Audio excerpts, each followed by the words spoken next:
Charlie Babbitt adalah seorang dealer mobil-mobil brand berkelas dan saat itu ia sedang mengalami tekanan dalam keuangan bisnisnya.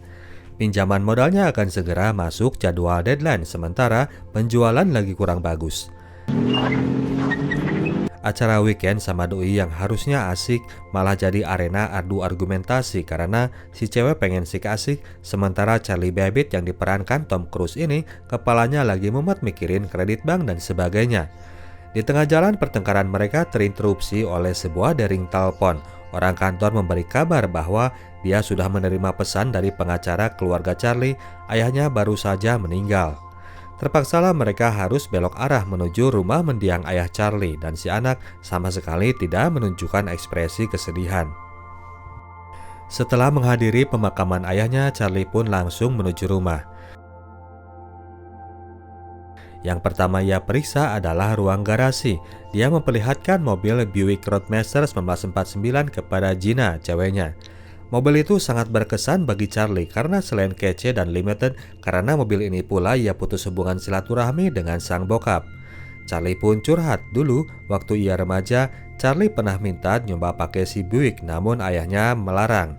Saat umurnya 16 tahun, di hari pembagian rapot kelas 10, merasa karena ia nilainya A semua, Charlie merasa bahwa ia layak untuk diberi pinjam tuh mobil tapi ayahnya tetap melarang. Malamnya ia pun nekat ambil kunci dan diam-diam membawa si Buick untuk dipakai konvoi sama temannya. Di jalan tiba-tiba mobil polisi datang dan mepetin mereka supaya berhenti. Rupanya sang bokap sudah melapor bahwa mobilnya sudah dicuri oleh anaknya. Charlie dan temannya pun dimasukkan ke tahanan. Di hari berikutnya, sementara anak lain dijemput orang tua masing-masing, Charlie dibiarkan mendekam di penjara sampai 2 hari lamanya.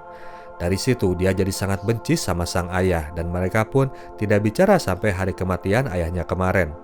Charlie merasa bahwa ayahnya adalah orang yang kejam, tapi Gina sang pacar lebih berpendapat bahwa Charlie-nya aja yang manja. Malamnya Charlie pun ketemu pak pengacara untuk mendengarkan isi surat wasiat yang ditinggalkan oleh ayahnya. Surat itu menyatakan bahwa ayahnya menyerahkan si Buick Roadmaster untuk dimiliki Charlie. Akhirnya, namun kelanjutan suratnya itu menyatakan bahwa seluruh aset yang dimiliki ayahnya yang berupa properti dan uang dengan total nilai $3 juta diwariskan kepada ahli waris lain, tidak sepeser pun untuk Charlie. Si boy flamboyan ini tentu saja jadi senewen, dia makin benci sama sang bokap. Charlie penasaran siapa ahli waris yang dimaksud, namun pak pengacara tidak bersedia membocorkan nama tersebut. Kasakusuklah Charlie mencari tahu nama sang ahli waris dan akhirnya petunjuk mengarah ke Dr. Brunner, kepala Walbrook, sebuah tempat penampungan bagi orang-orang penderita keterbelakangan mental. Dr. Brunner ini adalah orang yang diberi mandat oleh ayahnya Charlie untuk menghandle uang warisan tersebut. Seperti halnya pak pengacara, si bapak ini pun tidak mau memberitahu nama pewaris harta ayahnya Charlie. Mr. Brunner sangat menjaga kepercayaan yang diberikan kepadanya. Sementara Charlie ribut di luar di dalam Buick, Gina kedatangan seorang lelaki yang mengaku bahwa ia pemilik mobil itu. Sampai kemudian Charlie pun datang dan mengusir lelaki tersebut. Orang ini nyeletuk bahwa dulu mobil itu jok mobilnya berwarna coklat. Si Charlie heran kenapa orang ini tahu, terus dia nanya lagi soal mobil. Orang ini ternyata sangat tahu detail mesin mobil tersebut dan bahwa dulu ayahnya sering membiarkan dia nyetir mobil itu tiap hari Sabtu. Terus si mas ini juga bilang bahwa ayahnya adalah Sanford Babbitt yang juga merupakan ayahnya Charlie. Si mas ini juga tahu persis tanggal dan penyebab kematian Eleanor Babbitt, nyokapnya yang juga merupakan nyokapnya Charlie. Dr. Brunner yang sedang menyaksikan adegan tersebut akhirnya memberitahu bahwa orang ini adalah kakaknya Charlie, namanya adalah Raymond. Mereka pun kemudian masuk ke dalam karena acara TV favorit Ray akan segera tayang. Akhirnya disinilah Dr. Brunner mengungkap soal Raymond. Kakaknya Charlie ini dimasukkan ke fasilitas itu sejak tahun 1965 ketika Charlie masih berusia 3 tahun. Dia ini pengidap gejala yang disebut sebagai autistic savant, gejala yang mana tipikal orang ini sangat cepat menyerap input, namun dia tidak memiliki kemampuan untuk melakukan output. Raymond sangat cepat menghafal dan mengingat segala hal, tapi dia sulit untuk memproses dan menyampaikan perasaannya serta emosinya. Oleh karena itu, Raymond harus selalu berada di lokasi tertentu agar dia bisa rutin menjalankan aktivitas yang aman, tidur, makan, nonton TV, baca, dan repeat. Keluar dari rutinitas tersebut, dia akan ketakutan dan panik. Charlie heran kenapa ayahnya gak mau ngasih tahu soal Raymond kepada dirinya. Tambah kesel aja dia karena harta senilai $3 juta udah dikasih ayahandanya kepada orang yang gak ngerti sama sekali fungsi dari cuan. Penasaran, Charlie pun kemudian melakukan tes, nanya pemain bola sana-sini dan soal isi buku-buku yang pernah dibaca oleh Ray. Ternyata kakaknya itu memang mengingat semuanya dan terbukti juga Ray ini ketakutan ketika ada orang yang menyentuh dan menggeser barang-barangnya. Charlie kemudian meminta waktu untuk membawa kakaknya keluar ruangan meskipun Ray-nya sendiri gak mau karena 27 menit lagi acara Semarak Dangdut akan tayang. Di luar ia lalu menyuruh Gina untuk membawa mobil dan menunggu mereka di depan gerbang. Setelah ngajak jalan bentar ke taman, diam-diam Charlie mengajak Raymond jalan menuju arah gerbang. Dia membawa kakaknya keluar dari fasilitas tersebut. Mereka pun tiba di kota dan check-in ke sebuah hotel. Kepada Gina, Charlie mengaku bahwa ia sudah minta izin kepada Dr. Brunner untuk bawa Raymond keluar. Alasannya biar dia bisa kenal lebih dekat dengan kakaknya. Berada di tempat yang asing, Raymond pun langsung merasa gelisah. Ia minta segera dibawa pulang ke Walbrook. Untungnya di sana masih ada Gina yang masih mau mengasuh calon kakak iparnya dengan sabar. Raymond akhirnya bisa dibikin tenang setelah melihat kuis Family 100 yang sedang tayang di televisi. Acara TV selesai, Raymond kemudian membaca satu-satunya buku yang ada di kamar tersebut, yaitu buku daftar nomor telepon. Malamnya, karena Raymond mendengar suara "Oh God, oh no" yang gak henti-henti berasal dari kamar Charlie, Ray pun datang menghampiri. Dia masuk dan cuek aja duduk di ranjang, sementara di belakangnya ada sebuah pertempuran di bawah selimut. Tahu bahwa kakaknya udah nyelonong masuk kamar begitu saja, Charlie pun dengan kasar mengusir Raymond dan menyuruhnya balik ke kamar. Merasa kasihan melihat Ray, Gina pun jadi gelisah. Dia mulai yakin bahwa Charlie bohong soal minta izin ke Dr. Brunner untuk bawa Raymond pergi. Charlie akhirnya mulai ngaku dia memang sengaja bawa Raymond agar Dr. Brunner mau ngasih setengah dari harta warisan yang diterima oleh kakaknya. Mendengar hal itu, Gina pun langsung meledak. Dia nggak setuju dengan kelakuan Charlie karena menurutnya ini udah masuk kategori penculikan. Sementara itu, Charlie-nya sendiri merasa nggak berbuat salah karena yang ia bawa masih kakaknya juga, di mana logikanya bahwa itu adalah penculikan. Satu poin pentingnya lagi, Charlie merasa bahwa ia pun berhak mendapatkan setengahnya dari warisan tersebut. Namun Gina sudah merasa cukup. Ia udah nggak mau dengar alasan Charlie yang ia anggap gila.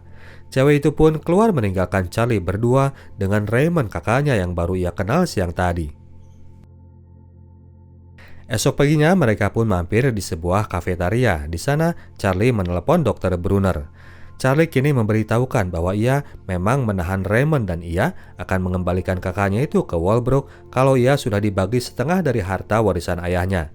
Dr. Brunner tetap kekeh bahwa dia tidak akan bernegosiasi dengan Charlie. Untuk itu Charlie pun menantang akan melakukan tuntutan di pengadilan. Saat itu Raymond lagi riweuh pengen diambilkan toothpicks ketika sang waiter menyodorkannya. Raymond gak sengaja membuat kotak toothpicks itu jatuh. Di sana tanpa waktu lama ia bisa menghitung jumlah toothpicks yang berserakan di lantai. Sama seperti ketika ia bisa mengingat nomor telepon si waiter ketika ia melihat tanda namanya. Cuman butuh waktu sebentar saja buat Raymond untuk mengingat nomor-nomor semua orang yang ia lihat di buku telepon tadi malam. Raymond ini di sisi lain memang seorang yang jenius. Mereka pun lanjut jalan menuju airport untuk meneruskan perjalanan menuju LA dengan pesawat karena Charlie harus buru-buru sampai kantor untuk mengurus administrasi kantornya.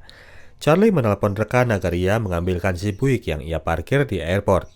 Kondisi saat itu masih adem ayem sampai ketika kemudian Raymond melihat pesawat di luaran. Di situ dia baru ngeh bahwa mereka akan melanjutkan perjalanan dengan mode transportasi penerbangan. Continental Airlines pernah kejadian pesawatnya meledak, demikian juga dengan American Airlines dan Delta Airlines. Ray mengingat detail kecelakaannya mulai dari jumlah korban dan penyebab terjadinya kecelakaan. Penerbangan adalah mode transportasi yang berbahaya. Kesal karena lagi buru-buru, sementara kakaknya ia rasa banyak bicara, Charlie kemudian memaksa dan menyeret Raymond. Akhirnya Ray pun panik teriak-teriak. Dengan terpaksa, Charlie pun mengikuti kemauan kakaknya untuk melanjutkan perjalanan dengan si Buick. Resikonya, ia harus menempuh waktu yang lebih lama dalam perjalanan darat. Malamnya terpaksa mereka pun nginap lagi di hotel. Besok paginya ternyata dari pagi hujan udah turun. Raymond gak mau berkendara di saat waktu hujan karena berbahaya, dia bilang. Tahu bahwa kini dia gak bisa maksa kakaknya, akhirnya Charlie memutuskan untuk tetap stay di dalam kamar. Makin telat jadinya ia akan tiba di kota LA. Charlie ini di LA mau ngurus pinjaman kreditnya yang akan segera jatuh tempo. Kalau ia nggak segera membayar, maka asetnya akan disita. Oleh karena itu, ia pun jadi gusar karena hujan ternyata turun seharian. Sementara Raymond sibuk dengan buku dan pensil, Charlie telepon sana-sini berusaha cari solusi. Berbincang dengan seorang rekan, ia jadi tahu bahwa sebetulnya ia bisa mengajukan untuk mengambil hak asuh atas Raymond. Dengan demikian, ia bisa membawanya pulang ke rumah dan tentunya berikut dengan harta warisannya. Charlie minta diaturkan acara hearing ke pihak pengadilan. Baru keesokan harinya mereka bisa melanjutkan perjalanan. Suasana cerah dan jalanan kosong membuat Ray teringat sama jalanan di halaman rumah. Dulu dia sering dibiarkan ayahnya untuk sesekali mencoba mengemudikan si Buick keliling halaman rumah mereka yang luas. Dia pun spontan nyerobot setir mobil dari tangan Charlie untuk nggak ada mobil lain di jalur sebelah. Charlie memarahi kakaknya itu dengan kasar. Ray pun stres jadinya. Dia jadi ingat bahwa hari itu dia nggak pakai celana dalam. Dia nggak mau dipinjemin punya Charlie. Ray pengen beli celana dalam sendiri. Charlie mengiyakan, tapi Ray ingin beli celana dalamnya di Kmart, tempat di mana ia biasa beli celana dalam. Charlie mengiyakan lagi, nanti kita cari Kmart cabang kota terdekat, tapi Ray nggak mau. Dia pengen dibelikan di Kmart cabang kota mereka, Jalan Merpati nomor 72A. Tahu persis dia detail tempat dia belanja celana dalam. Pusing, akhirnya Charlie pun berhenti dan melampiaskan kekesalannya teriak-teriak di tengah jalan. Ketika sampai di kota berikut, yang dicari Charlie ternyata bukan celana dalam pesanan Ray. Dia langsung nyari klinik psikiater terdekat. Charlie berharap mungkin di sana Ray bisa dikasih obat agar bisa sedikit tenang di perjalanan. Ketika diperiksa, psikiater malah bingung karena dia melihat tidak ada masalah dengan Ray. Charlie cuma harus ngerem tekanan apabila Ray terlihat mulai panik dan biarkan dulu sampai dia tenang. Di situ si psikiater pun dibuat amazed dengan kemampuan memori seorang Raymond. Raymond bisa dengan cepat menjawab soal hitungan yang melibatkan banyak angka, 7 digit sampai 8 digit. Namun memang ketika ditanya harga sepatu dan harga televisi, Ray menjawabnya dengan angka yang sama. Mereka pun melanjutkan perjalanan. Di tengah jalan, Charlie berhenti untuk menelepon dengan telepon umum. Raymond dia bawa masuk agar nggak jalan kemana-mana. Kakaknya itu merasa pengap berada di ruangan sempit. Dia jadi teringat acara TV favoritnya. Akhirnya sekarang dia pun mulai meminta untuk menonton acara tersebut. Waktunya tinggal beberapa menit lagi. Mengikuti saran psikiater untuk melepas tekanan Ray, Charlie pun nekat mampir ke rumah seorang warga minta izin agar bisa numpang nonton acara TV. Nonton TV dululah mereka di rumah itu, membiarkan Ray kembali merasa tenang. Selepas itu mereka pun melanjutkan perjalanan dan berhenti lagi di sebuah motel ketika hari sudah mulai gelap. Masuk ke dalam kamar, Raymond pun gosok gigi dan mencoba bercanda tentang giginya yang jelek. Raymond bercanda seolah-olah seorang kakak yang lagi ngasuh adiknya. Dia menyebut nama panggilannya, Rain Man. Di sini Charlie merasa terhenyak karena dulu ia pernah merasa punya teman hayalan yang bernama Rain Man. Mungkin sebetulnya itu karena ejaan yang salah dari seorang bocah menyebut kata Raymond. Raymond kemudian membawa satu foto zaman dulu yang selalu ia bawa-bawa, foto dirinya dengan sang bokap. Charlie mulai terbukakan memorinya. Si Raymond ini dulu sering nyanyiin lagu The Beatles kalau dia lagi merengek. Momen tersebut membuat Charlie mulai yakin bahwa ia memang punya seorang kakak. Charlie pun kemudian membukakan keran air panas untuk mengisi bathtub. Seketika itu juga Raymond langsung histeris dan panik.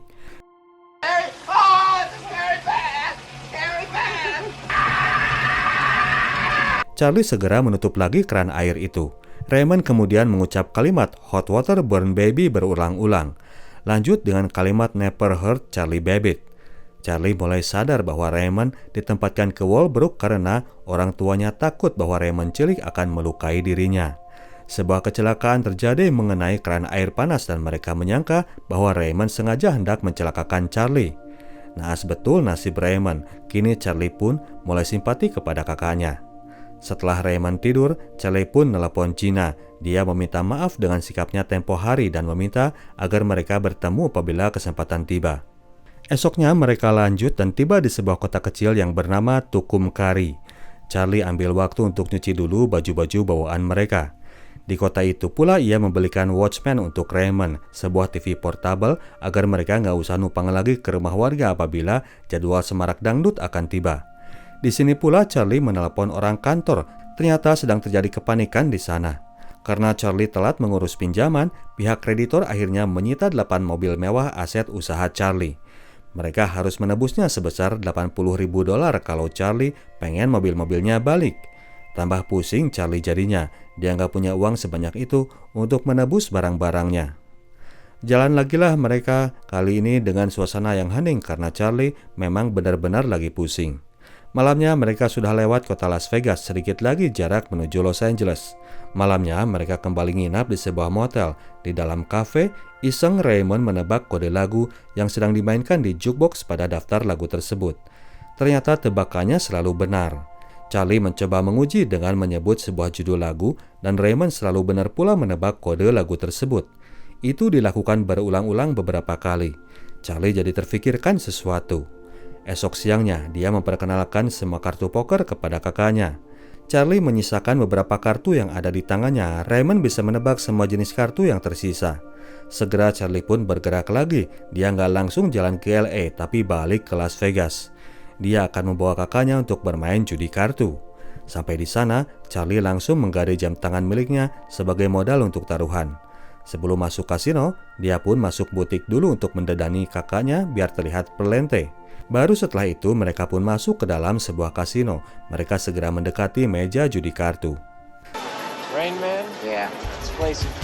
Seperti yang bisa terduga, Raymond sangat gape menebak kartu-kartu yang ada dan yang tersisa dalam kocokan.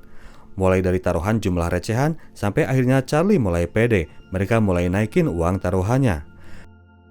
Makin lama chips mereka makin numpuk. Meja mereka kini jadi perhatian pengunjung lain. Situasi itu mulai menarik perhatian supervisor meja judi. Dia menelpon surveillance di lantai atas kasino agar mereka fokus pada kondisi di meja bebek bersaudara. Para penjaga pun mengamati, namun sudut pandang kamera pantau tidak mendapatkan adanya kecurangan yang sedang dilakukan oleh The Babbitts.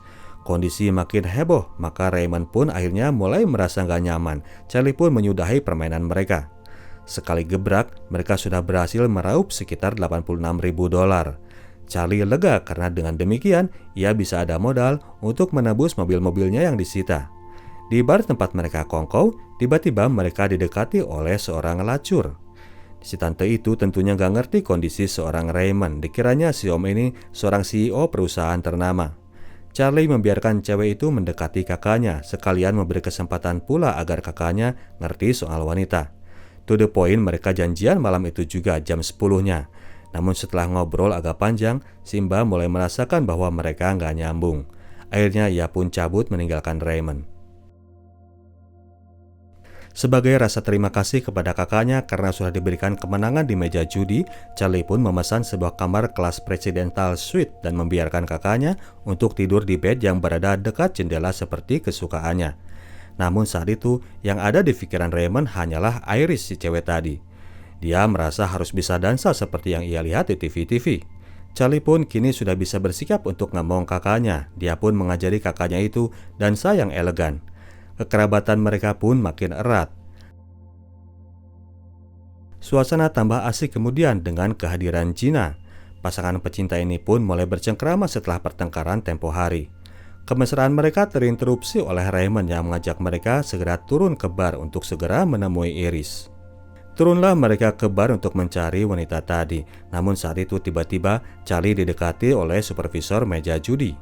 Dia diminta untuk segera menghadap kepada Mr. Kelso, sang bodyguard kasino itu. Pergilah Charlie dengan menitipkan Raymond kepada Gina. Sementara Raymond menunggu sang wanita, Charlie dihadapkan kepada kepala security kasino. Mr. Kelso telah menganalisa video Charlie di meja judi.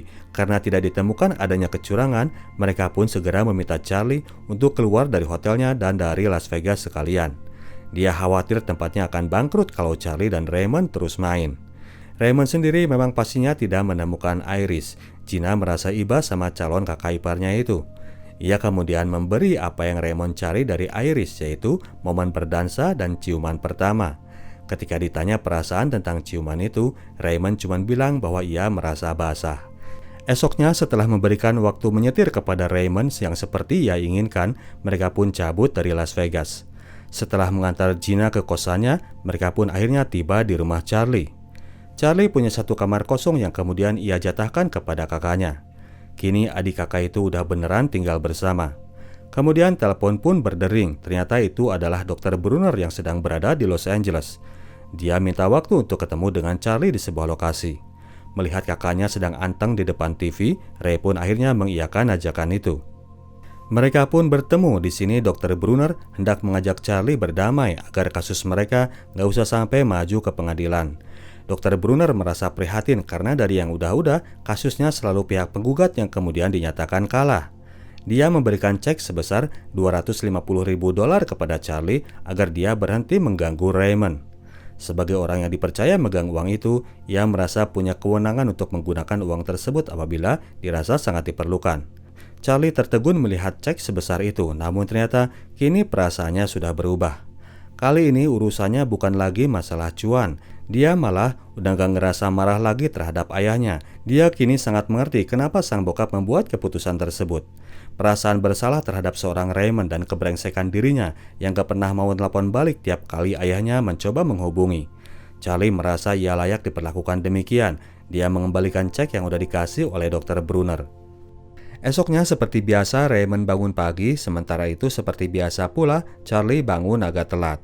Ray hendak langsung sarapan. Dia membawa makanan dan hendak mematangkannya pada sebuah mesin.